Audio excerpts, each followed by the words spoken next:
Мен осы қаладағы елеусіздеу бір әкімшілік мекемесінде ортанқол басшы дәрежесіндегі қызметкермін.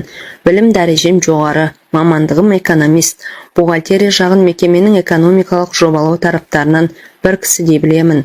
Кезінде үлкен бір басқармада бастықтың экономика жөніндегі орынбасар болып біраз жыл қызмет еттім. Аумалы төкпелі кезеңде ол мекемеде де жабылған соң басқа жұмыс іздеуге мәжбүр болдым. Қазіргі жұмысым өзіме ұнайды. Жауапкершілік жоқтың қасы. Айлық жалақым да жаман емес. Одан да басқа үйіп бүйтіп дегендей, пәленшенің құдасы төленшенің жиені едім деп аяқ жетер жерден іздеп келушілер де жеткілікті.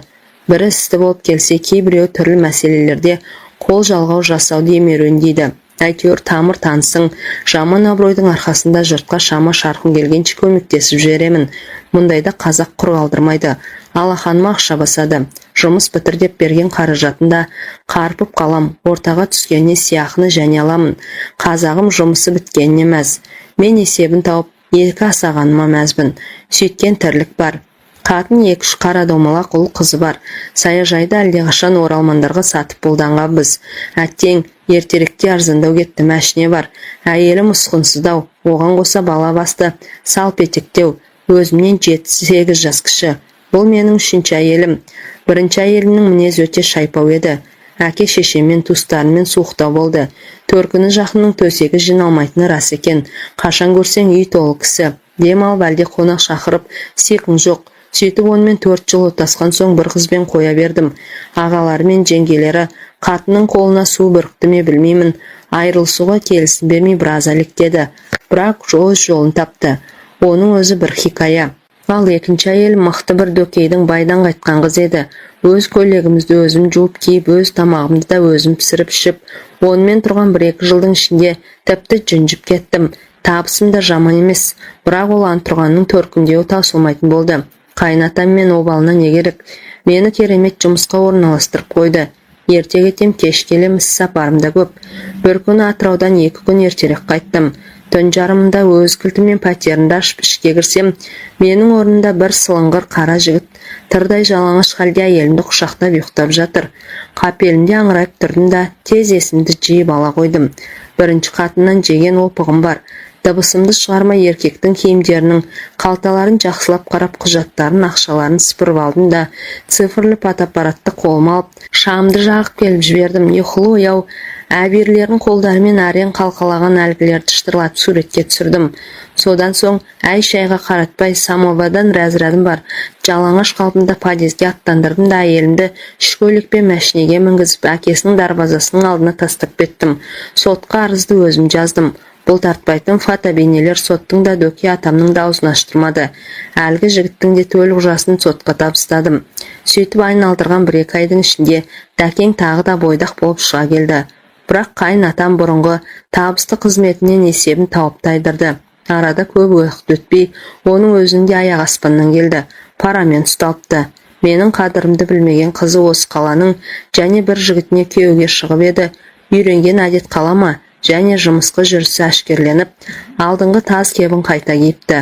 Қазір мейрамханалар мен кафелерді төңіректейді деп естідім. Шоқ бәріңе де сол керек деп мен жүрмін. Шыны солай ғой, менің тіпті жазығым жоқ. Енді аузы күйген ұрып ішеді дегендей үйлену мәселесін шетке сырып қойып жүредім. Бірақ жалғыздық бір Құдайға ғана жарасыпты деп бекерге айтпайды ғой. Берекем кетіп сиқым қашты.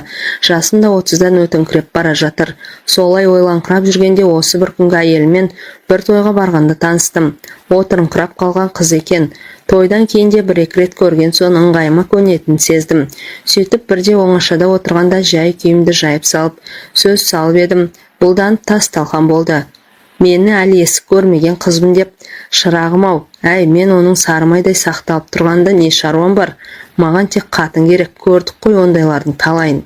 Болса болар, содан арамыз суып кетіп еді. Бір күн Сапар деген досымның келіншегі босанып шілдехана жасалды. Сол жерде әлгі менің есік көрмегенім де әке шешесімен бірге келмесі бар ма? Танымаған кісі құсап сырт айналдым. Шынар досымның әйелі көзін қысып мені оңашалады да бұлардың өздерінің нағашы жұрт болып келетінін айтып, мен жөнінде біреулердің білгісі келіп іңкәр болып отырған жұқалап жеткізді. Әкесі анау деп сыртынан нұсқады. Содан той біткен соң қонақтарды апарып сала қойшы деп Сапар қиылды. Кемпір шалда бой жеткенмен қоса мәшинеге салып, жігіттің қыз ауылына қарай тартты да кетті. Қыздың әкесі дұрыс кісі екен. Жол жөнекей өзі туралы біраз әңгіменің басын қайырып тастады. Үйіне барған соңда есіктен құр ауыз жібермей шайға шақырды.